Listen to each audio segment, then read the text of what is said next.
So good evening everyone. So in first lecture of basic mathematics for physics, I have discussed about limit. If you have not seen that lecture, first go and see that lecture. Limit of theta tends to 0 cos theta is equal to 1, that I have discussed yesterday. Limit of theta tends to 0 sin theta by theta is equal to 1. This we have understood, and how we use L'Hopital's rule to get these things we understood. Now next important thing, which is the most important, I'll say that in physics, is the concept of differentiation and integration, and how to apply and why you are using integration and differentiation in physics, guys. Okay, so first I'll try to give the answer of this question, why we use differentiation or integration in physics. So this part is totally dedicated to differentiation. In next part we are going to discuss about integration.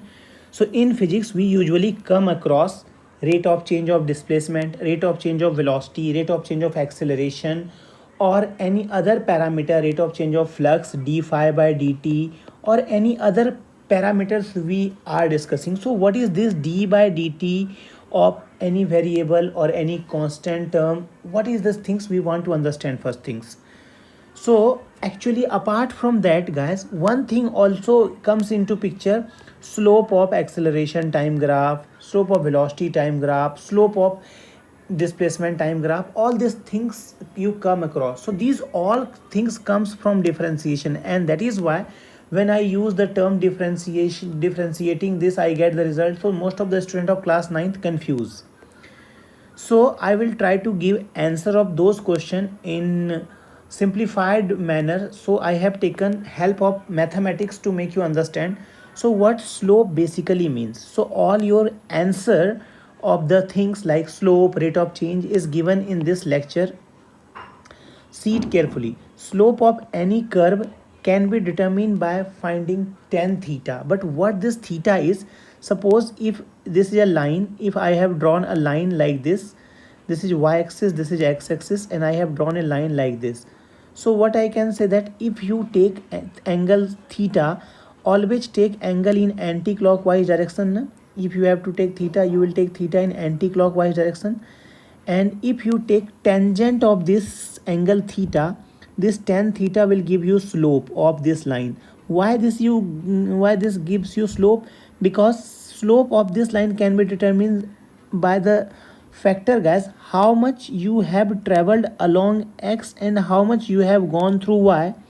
So these two relations, suppose if I am making a triangle on these three things. So this is a triangle, this is theta, which is, let it be y and let it be x. So y is your perpendicular na, x is your base na. So tan theta gives the relation between perpendicular and base, which is the meaning of tan theta, and that is why this gives you the slope of the line. So slope of any line is calculated by calculating tan theta. So I have written here, slope at any curve can be determined by finding tan theta. So I have taken a simple example. Suppose, guys, this is straight line, this is a straight line passing through origin. Suppose an observer is watching from here, he says that angle is theta. Suppose after some time this observer reaches here, he also finding this angle theta, because guys these lines are parallel and this angle are corresponding angle.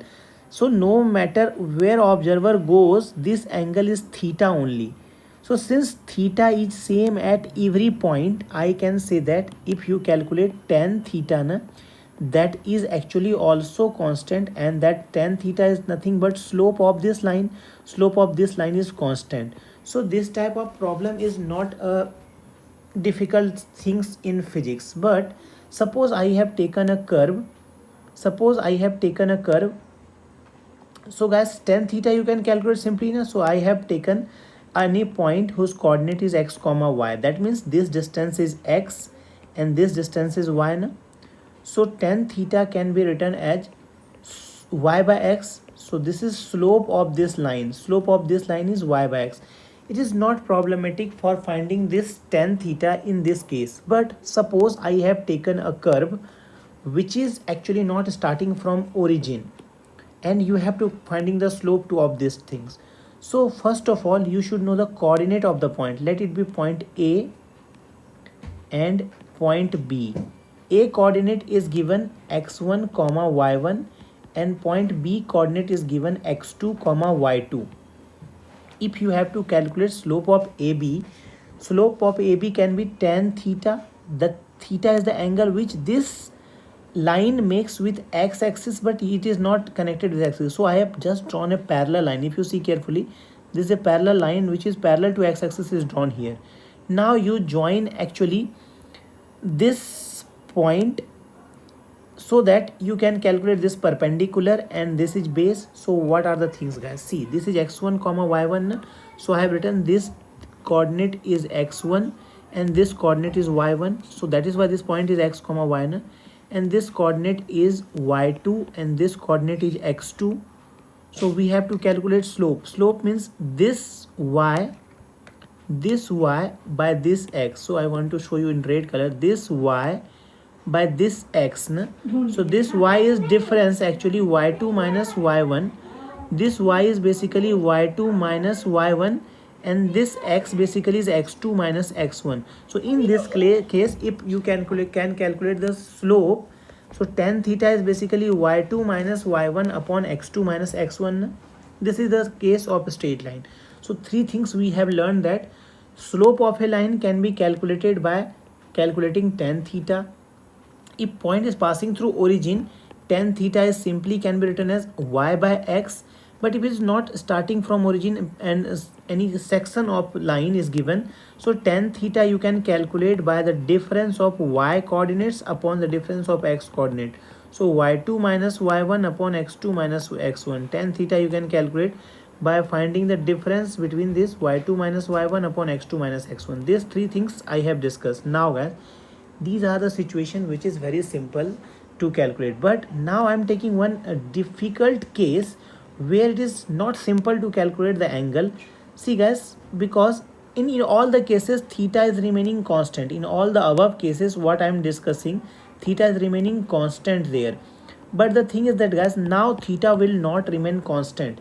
Theta is changing at every point. Suppose you have taken a curve like this. Here you have taken a curve like this. Here theta is different, here theta is different, here theta is different, here theta is different, here theta is different. So now theta is variable. So how to discuss with this variable cases? How to deal with these variable cases? So in order to deal with these variable cases, I have to take the approach of differentiation, which I am going to discuss next. See guys, suppose I have 2 points. I have taken a curve. I have taken a curve like this. This curve is y is equal to f of x. Y and x are the two coordinates which I have taken here. So now guys, actually if I draw a tangent on point 1, this tangent on point 1, actually I have just drawn point 1 tangent like this, but this is actually going like this. Point 2, it will not actually tangent. This is a second line. So theta is variable. So this tangent is not the case which is here. So here we want to compare how we approach these things to calculate slope. Here you cannot calculate slope of this entire line because this slope is variable at each and every point. The slope is variable at each and every point. So I want to compare these two lines actually. So this straight line, if I want to calculate this 1 and 2, if I draw a tangent on line 1, so this tangent must pass through point 2. See here, if I am drawing a tangent on point 1, this tangent on point 1, this must pass through point 2.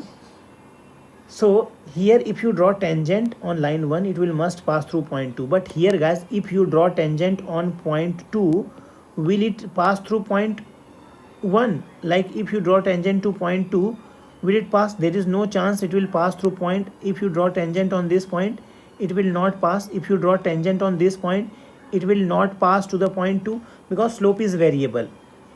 Now guys, what you can do, there is an alternative way to approach this type of slope, and that is what, if I bring point 2 very closer, if I see here coordinate of point 1 is x1 comma y1 and coordinate of point 2 is x2 comma y2.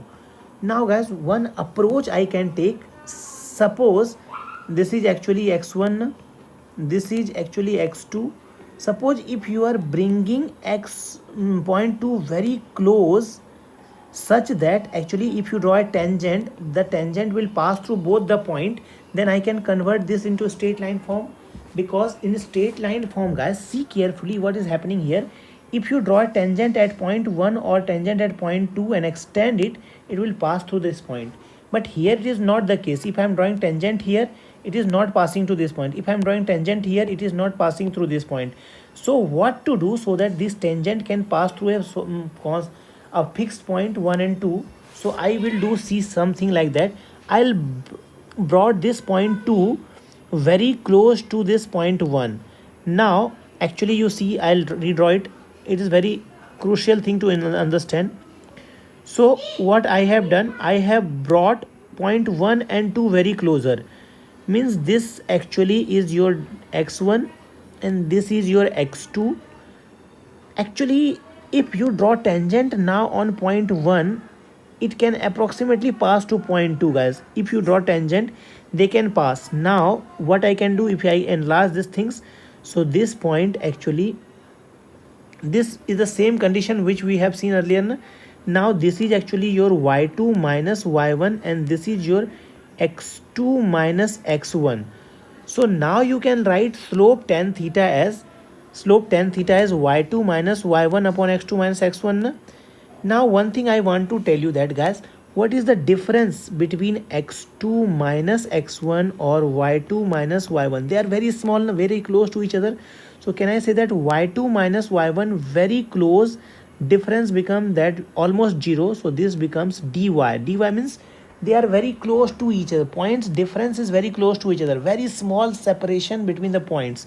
x2 minus x1 approximately 0. So this is dx. Or guys, y2 minus y1 also can be written as delta y. x2 minus x1 can also written as delta x.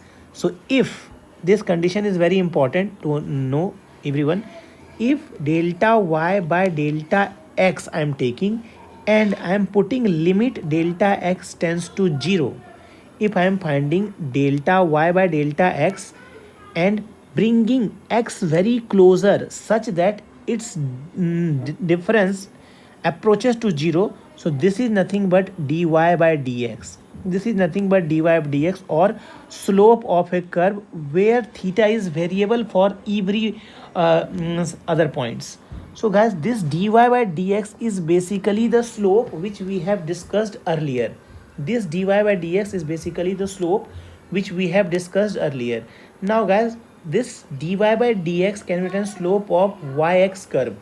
So suppose guys, if I say that what is dy by dt, if y is representing your displacement, suppose y is representing your displacement, so dy by dt is what? Slope of displacement time curve, na? Slope of yx curve, guys. Slope of yx, y is displacement, slope of displacement time curve, na? So what is slope of displacement time curve gives you, guys? Slope of displacement time curves gives you velocity. So if I'm writing dv by dt, this d by dt gives slope of what, guys? Slope of velocity with respect to time, na? Slope of velocity time curve. So slope of velocity time curve gives you acceleration. I hope now you are understanding why if I'm writing d by dt of any function, that means variation of that function with respect to time or variation of any function with respect to x. This is actually the physical meaning of tan theta as well as this differentiation which is dy by dx. Now guys, one thing I want to tell you here, suppose if I am taking y is equal to some constant, suppose 5, or y is equal to some constant 1001, like that. So it is a line which is like this, na guys, this is a constant line, na? So suppose guys, if you want to calculate slope, so let's take a point at theta here. What is tan theta? Tan theta is dy by dx. What is change in y, guys? Since y is remaining constant, 5 minus 5, that is 0, na?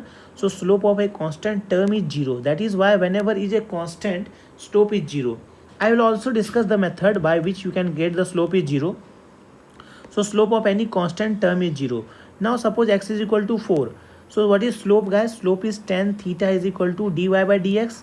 So I am writing dy by dx. But here you are seeing that, guys, x is not changing. This tends to 0. So 1 by 0, actually something by 0 is equal to infinity. So theta is equal to 90 degrees. Slope for this line is 90 degree. Now guys, suppose any equation it is given, y is equal to x to the power n given. So by the first derivative method, you can calculate its differentiation. Like what you can do guys, this is, let it be function of x. So you can write f of x plus h minus f of x upon h limit h tends to 0 na? By this method if you solve it, so you can write x plus h to the power n minus x to the power n upon h limit h tends to 0 na? So guys, when you solve it by L'Hopital's rule, when you solve it, or by the method of expansion of binomial expansion, when you solve it guys, the value will, you will get answer f dash x is equal to, this is f dash x na, is equal to nx to the power n minus 1. You should try this one, and if not able to find, I'll definitely discuss in some of my lectures. So dy by dx basically, which is f dash x of x to the power n, is nx to the power n minus 1. This is the important formula. So if dy by dx of x to the power n given, its differentiation is nx to the power n minus 1. So suppose guys, I am asking dy by dx of x to the power 4. So you will say that 4x to the power 4 minus 1, nx to the power, this is n, so actually this is n, so nx to the power n minus 1, so this is actually 4x cube. Now d by dx of x to the power 19, I can write 19x to the power 18. So what I am writing, just subtracting 1 here and copying this term as it is. So 19x to the power 18, like this term. Now guys, in last class we have seen dx of sin x is equal to cos x. I have given you assignment, d by dx of cos x is equal to minus sin x. Remember guys, this term d by dx of e to the power x, its differentiation and integration is same guys. Okay, now d by dx of tan x is equal to sec square x. So this all I will discuss in next class, how we proceed this differentiation. So I am stopping here.